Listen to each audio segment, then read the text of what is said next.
पुरुष प्रताड़ित हो रहा है। महिलाओं के लिए तो 50 से 55 कानून है, लेकिन पुरुष की सुरक्षा के लिए एक भी कानून नहीं है। मैम ये कह रहे हैं कि लड़की बचाओ लड़की पढ़ाओ, बट लड़की को शॉर्टकट के चक्कर में ऐसा मत बताओ कि झूठे केस करके लड़कों को फंसवाओ। मैम इस देश की विडंबना सबसे बड़ी ये है कि अत्याचार चाहे महिला पे हो चाहे पुरुष पे हो, सुनवाई दोनों में से किसी की नहीं होती। अगर पुरुषों के लिए कानून बन गया तो इनके सबके धंधे बंद हो जाएंगे। तो कहा जाता है कि पुरुष बहुत ताकतवर होते हैं, उनके साथ किसी तरीके का शोषण नहीं किया जा सकता। मैम महिलाएं भी यही कहती हैं, हम सशक्त हैं, हम ताकतवर हैं, हमें सारे क्या बोलते हैं अधिकार दे दो। लेकिन जब क्या बोलते हैं कोर्ट में वो खड़ी होती है ना, हम गरीब हैं जज साहब, हमारे साथ न्याय नहीं होता जज साहब, हम पढ़ी लिखी भी नहीं है जज साहब। I am a well-educated girl. I have done my graduation. I have done my MBA from this college. I deserve a better salary than this guy. तब कहाँ हो जाता है मैडम, वो इक्वालिटी कहाँ चली जाती है? नमस्कार, मैं दिव्या और इस वक्त आप मेरे साथ देख रहे हैं झलको इंडिया। हम अभी जंतर मंतर पर मौजूद हैं और आप मेरे पीछे देख रहे होंगे ये सभी लोग जो इकट्ठा हुए हैं, ये सब लोग इंटरनेशनल मेन डे सेलिब्रेट करने के लिए यहाँ इकट्ठा हुए हैं। साथ ही इनका कहना है कि पुरुष आयोग बनना चाहिए। जिस तरीके से आप भी जानते हैं कि जो महिलाएं हैं वो लगातार पुरुषों को झूठे आरोप में फंसाती हैं और जब वो केस अदालत में जाते हैं, ऐसे में जो पुरुष हैं उनको मानसिक और शारीरिक रूप से बहुत ज़्यादा क्षति पहुंचती है। अभी आपको पूरी रिपोर्ट हम आपको यहाँ से अपनी दिखाएंगे। महिलाओं पर इतना ज़्यादा अत्याचार होता है उस देश में, आप कह रहे हैं कि पुरुष आयोग बनना चाहिए। पुरुष जो हैं वो ज्यादा पिस रहे हैं क्योंकि महिलाओं के पास कुछ अधिकार ऐसे हैं जो सिर्फ उन्हीं को दिए गए हैं और पुरुषों को नहीं दिए गए। इस कारण से वो उनका दुरुपयोग करते हुए अपना फायदा उठा रही हैं। मैम आप जितने भी बलात्कार के केसेस जो पीछे हुए हैं उसमें से देख लीजिए, अधिकांश केसेस के अंदर पैसे को लेकर के समझौता हुआ है और उस समझौते में एक मुश्त रकम लेकर के उस केस को वापस ले लिया गया है। मुझे सिर्फ आप एक सवाल का जवाब दे दें कि पैसा लेने के बाद उस लड़की की इज्जत वापस कैसे आती है? मैडम वो न्याय ले, वो अपने अधिकारों के लिए खड़ी हो, जिस पुरुष ने उसके साथ गलत किया उसको जेल भिजवाए, लेकिन वो अपनी सत्यता तो साबित करे।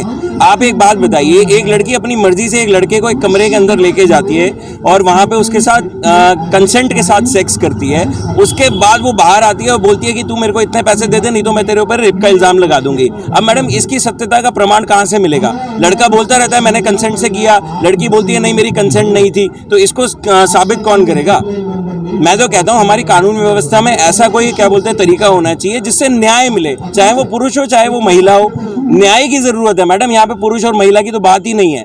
मैडम मैं सिर्फ इसमें तो एक ही बात कहना चाहूंगा, किसी भी व्यक्ति से जो यहाँ पे खड़ा हुआ है उसको पूछ लीजिए, अगर उसने थाने में अपनी शिकायत को लेकर के गया है तो वो बिना पैसे दिए हुए वापस आ गया हो। मेरे हिसाब से 1 लाख लोगों में से सिर्फ कुछ 5 या 7 या 10 लोग ऐसे होंगे जो बिना पैसे दिए अपना काम करवा के आ गए, और वो भी वो होंगे जिनको कानून की पूरी नॉलेज होगी।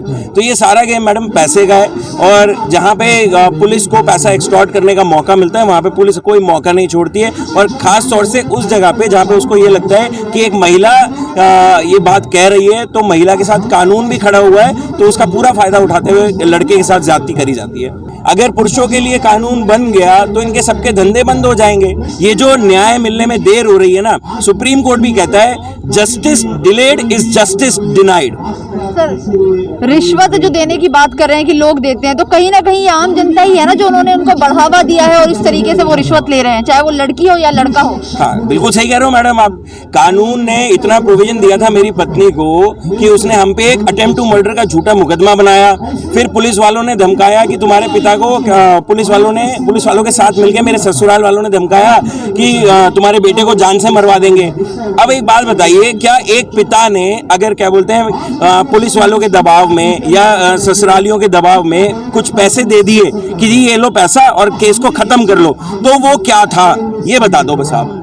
ये एक डर, एक भय बनाया जाता है, उस डर से हर एक आम आदमी डरता है। मेरे पिता भी डरे, मैं भी डरा, लेकिन जिस दिन मैंने निश्चय कर लिया कि अब मैं लड़ूंगा, मेरे अंदर से वो डर खत्म हो गया। चाहे वो मुझे धमकी देते हैं कि वहां जाता हूं तो मुझे बोलते हैं कि भाई तुम्हें मरवा देंगे, तुम्हें गायब करवा देंगे, मेरे को अब इन चीजों से डर नहीं लगता। मैं डट के खड़ा रहूंगा, लड़ता रहूंगा, और जब तक मुझे इंसाफ नहीं मिलेगा तब तक लड़ूंगा। और जो झूठी क्या बोलते हैं लड़की है जिसने मुझ पे ये केसेस करे थे, उसे जेल भिजवाए बिना मैं चैन नहीं लूंगा। एक तरफ तो हम इक्वालिटी की बात करते हैं कि हम इंडिया में रहते हैं, डेमोक्रेटिक कंट्री है, मर्द और पुरुष बराबर है। दूसरी तरफ हाईली क्वालिफाइड लड़की हमारे प्रधानमंत्री बोलते हैं कि आत्मनिर्भर बनो, एमटेक, BA, IAS, डॉक्टर लड़की हो, किसी भी एक मैरिटल डिस्प्यूट हो जाए, लाखों रुपए कमा रही है, पर मुझे पैसा चाहिए, मैं नारी हूँ, मेरे को पैसा चाहिए। भाई साहब तूने शादी करी है, चाहे मैं तेरे साथ रहूं, तेरे बच्चों को देखूं, कुछ नहीं, रिस्पॉन्सिबिलिटी तेरी है।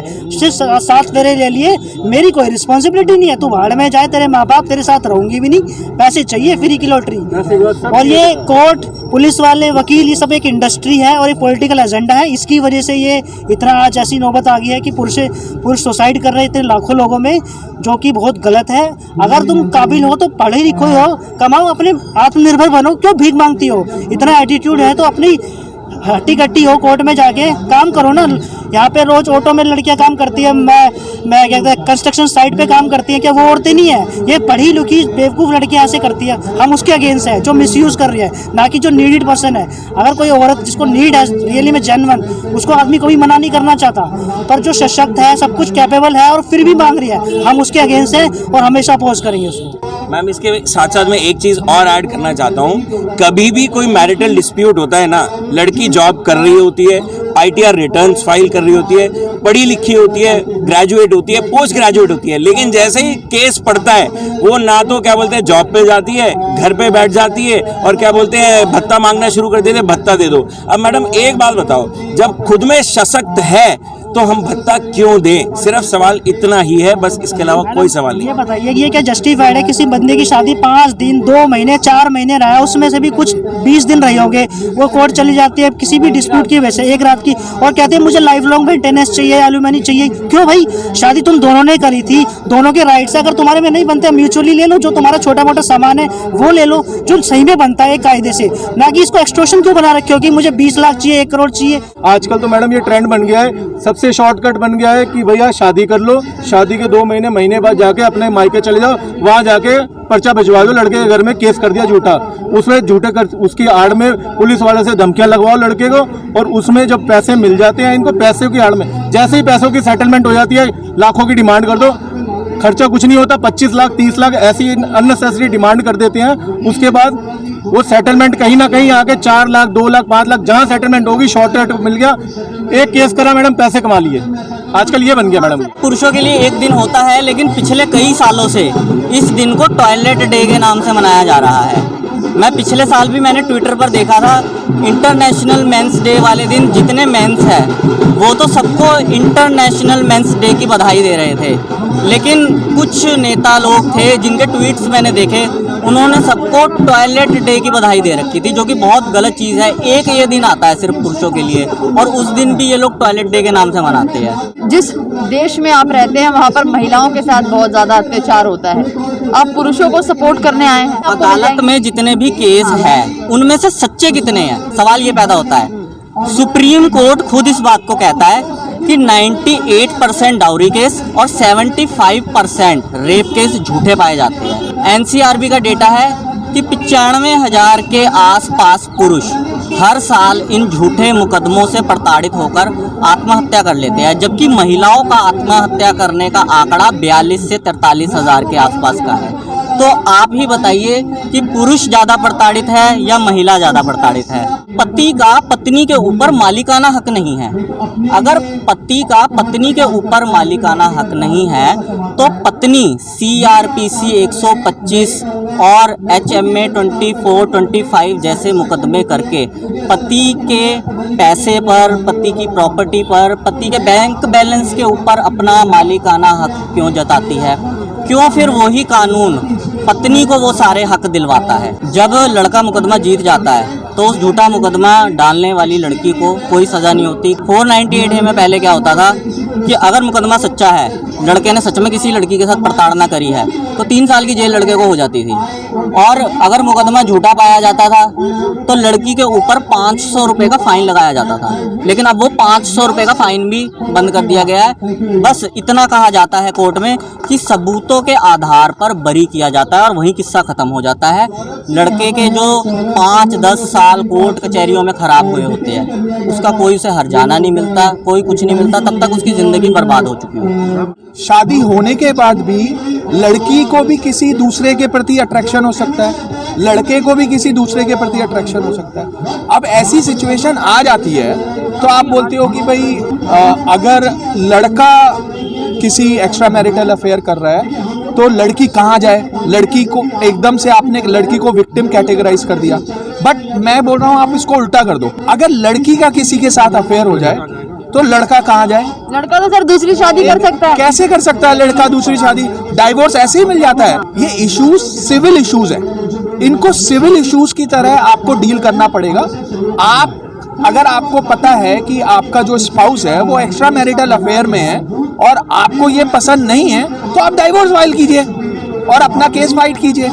पर होता क्या है, मान लो लड़का एक्स्ट्रा मैरिटल अफेयर में, so morally it is wrong but criminally it is not wrong. But होता क्या है, लड़की instead of going for divorce तो वो करेगी, नहीं करना वो मत करेगी, वो आपके ऊपर 498 डाल देगी, वो आपके ऊपर अननेचुरल सेक्स की धारा लगा देगी। So this is what we are talking about.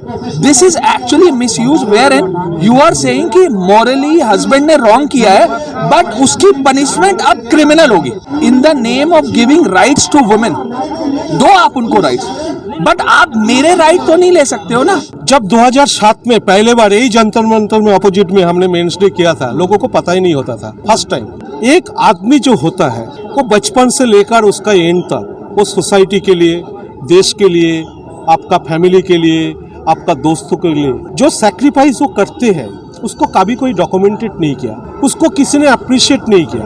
ये एक ऐसे डे है आपका जिंदगी में कोई आदमी का कोई भी थोड़ा भी कंट्रीब्यूशन है, एटलीस्ट उसको बोलिए thank you, happy international day.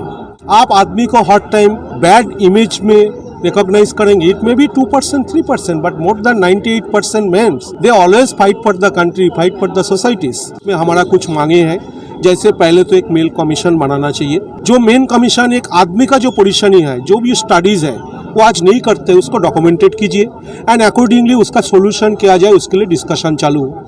एक मेन वेलफेयर मिनिस्ट्री हो, काफ़ी लोग जॉबलेस होते हैं, काफ़ी लोगों को जॉब्स नहीं है, उसको एजुकेशन स्किल नहीं है, आज बॉयज़ का स्कूल ड्रॉप इंक्रीजिंग हो रहा है, तो ये सब चीज़ के ऊपर कुछ फंड बने जो NGOs मेन वेलफेयर के लिए काम करे, उसको भी सहायता मिले। क्या लगता है कि कानून अभी तक बन नहीं पाया? कई सालों से आप लोग प्रयास कर रहे हैं इसी तरीके से, अब जिस तरीके से थोड़ी बात बढ़ी है, लगता है कि कुछ कानून बनेगा पुरुष आयोग को लेकर, कुछ सहायता मिलेगी आगे? जैसे मैं पहले भी सबको अपील कर चुका हूँ, मेन कमीशन का ड्राफ्ट हमारा पास रेडी है। हम जो भी MPs है सबके साथ डिस्कशन में रिक्वेस्ट कर रहे हैं, हमारा वॉलंटियर्स भी उनके साथ टाइम टू टाइम मिलते हैं। So more and more people are joining in different platform. So definitely one day it has to be done and we are trying our best. तो ये देख रहे थे आप मेरे साथ पूरी रिपोर्ट, किस तरीके से आज भी कई सालों से लगातार पुरुष आयोग बनने की मांग को लेकर प्रोटेस्ट किया जा रहा है, लेकिन अभी तक कोई कानून या फिर योजना नहीं बनाई गई है। इस पूरी वीडियो को लेकर आपकी क्या राय है, हमारे कमेंट बॉक्स में जरूर बताइएगा कि पुरुष आयोग का गठन होना चाहिए या नहीं होना चाहिए। कैमरा पर्सन खुशीलाल के साथ मैं दिव्या, झलको इंडिया।